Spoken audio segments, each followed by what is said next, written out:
মাছ মাংস খেতে খেতে এত পরিমাণে বিরক্ত ধরে গেছে, তাই আজকে ভাবলাম যে ভর্তা আর ডাল রান্না করব। তো ভর্তা আর ডাল রান্না করার জন্য সকাল সকাল আর কি চলে আসলাম আজকে রান্নাঘরে। আজকে আমি কাঁঠালে পিষে আলু শুকিয়ে দিয়ে ভর্তা করব, আর অন্যদিকে করলা ভাজি করব আর কি। মানে প্রতিদিন কিন্তু এক খাবার খেতে ভালো লাগে না, মাঝে মাঝে আনকমন খাবার খেতে অনেক ভালো লাগে। কারণ মাছ মাংস প্রায় খাওয়া হয়, বাচ্চারা আবার মাছ মাংস ছাড়া খেতে চায় না, এদের আবার জ্বালা।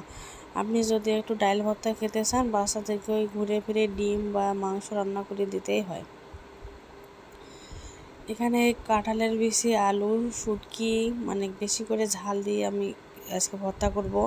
এই ভর্তাটা খেতে আমার কাছে বেশ ভালো লাগে। আপনাদের কাছে কেমন লাগে কাঁঠালের যে ভর্তা খেতে অবশ্যই কমেন্টসে জানাবেন।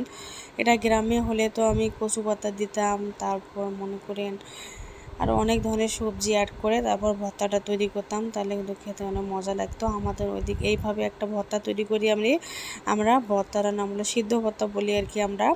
এখন ওই ভর্তাটার অনেক পরিমাণে স্বাদ। যারা খাইছেন রংপুর বিভাগের লোক, রংপুর অঞ্চলে, তারা তো অবশ্যই জানবেন। যারা আমার বাসায় শুধু আলু ছিল, তাই আলু আর কাঁঠালের বেশি দিয়ে ভর্তাটা করলাম। আর অন্য বেগুন, তারপর মনে করেন কচুর পাতা, আরও অনেক ধরনের সবজি দিয়ে যত সবজি দেবেন তত অনেক মজা হবে। যেগুলো আর কি ভর্তা খাওয়া যায় সেই ধরনের সবজি, আবার এমন ধরনের সবজি দিবেন না যে ওই সবজি দিয়ে খাওয়ানো যাবে। কাঁঠালের বীজ একটু চেক করে দেখলাম হয়েছে কি না। অন্যদিকে ডাল আমার সিদ্ধ হয়ে গেছে, এখন ডালটা বাগার দিয়ে নিব। একটু পানি দিয়ে কষিয়ে নিয়ে তারপর বাগার দিয়ে দেবো আর কি। এখন এই কাঁঠালের বীজগুলো ভর্তা করে নিছি একটা বিছনির সাহায্যে। আমাদের এদিক তো আমরা এই পিছনির মধ্যে আর কি ভর্তা ডলি। আপনারা এটা কে কে চেনেন অবশ্যই কমেন্টসে জানাবেন। এই পিছনির ভর্তার কিন্তু স্বাদ অনেক মজাই হয়, মানে এত মজা হয় পিছনির ভর্তা, সেটা আর কি বলবো আপনাদেরকে, অনেক মজা হয়। এখন ডালটা বাগার দিয়ে নিব।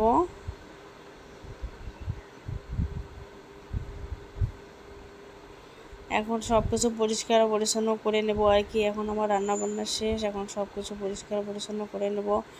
গ্যাসের চুলা হাঁড়ি পাতিল যা যা আছে সব কিছু এখন পরিষ্কার করে নেব। কারণ রান্নাঘরে যতক্ষণ কাজ আপনার শেষ হয় না, আপনার মনে কাজ শেষ হয় না। রান্নাঘরের কাজ শেষ তো একটা মেয়ের কাজ শেষ। রান্নাঘর যতক্ষণ এলোমেলো থাকবে ততক্ষণ কিন্তু নিজেকেও ভালো লাগে না, তাই রান্নাঘর যত তাড়াতাড়ি আমি পারি তত তাড়াতাড়ি ক্লিন করে নেই। রান্নাঘর ক্লিন থাকলে আমার কাছে মানে অনেকটা পরিমাণে শান্তি লাগে। হয়তোবা রান্নার আগে কিছুটা এলোমেলো থাকে, রান্নার শেষ করে আমি সব কিছু একবারে পরিষ্কার পরিচ্ছন্ন করে নিয়ে নেই। কারণ না হলে অনেক ঝামেলা হয়, পরে আর রান্নাঘর পরিষ্কার করতে মন চায় না। যে কোনো কাজ সঙ্গে সঙ্গে করাই ভালো, যতক্ষণ ফেলায় রাখবেন ততক্ষণ কিন্তু ওই জিনিসটা অবহেলায় থেকে যায়। তাই যখনই কাজ তখনই করা ভালো। এখন সব কিছু ক্লিন টিলিন করে নিয়ে আমি রান্নাঘর থেকে বাইর হব আর কি।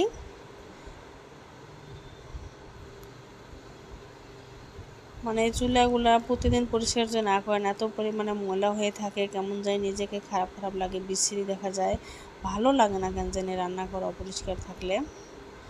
তারপর আমার এই রান্নাঘর অনেক পুরাতন রান্নাঘর, আমি তো ডোলে মেজে কত ঘষে মেজে তারপরে পরিষ্কার করছি। কারণ আমি এখন যে বাসায় আসছি আর কি, এই বাসার বয়স নাকি 16 বছর। তাহলে বলেন এখানে কত ভাড়াটিয়া ছিল, ওনারা যে কী অবস্থা করে রাখছিল। তারপর আমি অনেকটা পরিমাণে একাই হাতে হলেও সব কিছু পরিষ্কার পরিচ্ছন্ন করে রাখি। এখন টেবিলটা পরিষ্কার করতেছি, কারণ টেবিলটা একেবারে এলোমেলো হয়ে আছে। পরিষ্কার করে সব খাবারগুলো এখানে রেখে তারপর ছেলের প্রাইভেটে চলে যাব। এখন প্রাইভেট থেকে এসে বিকেলে এই যে ছোলা ভুনা করছিলাম, তাই আবার বাচ্চাদেরকে দিলাম, আমি খাচ্ছি।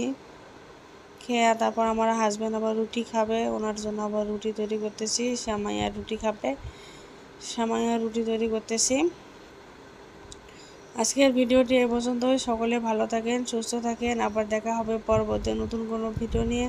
ততক্ষণ পর্যন্ত সকলে ভালো থাকেন, সুস্থ থাকেন। আল্লাহ হাফেজ, টাটা, বাই বাই।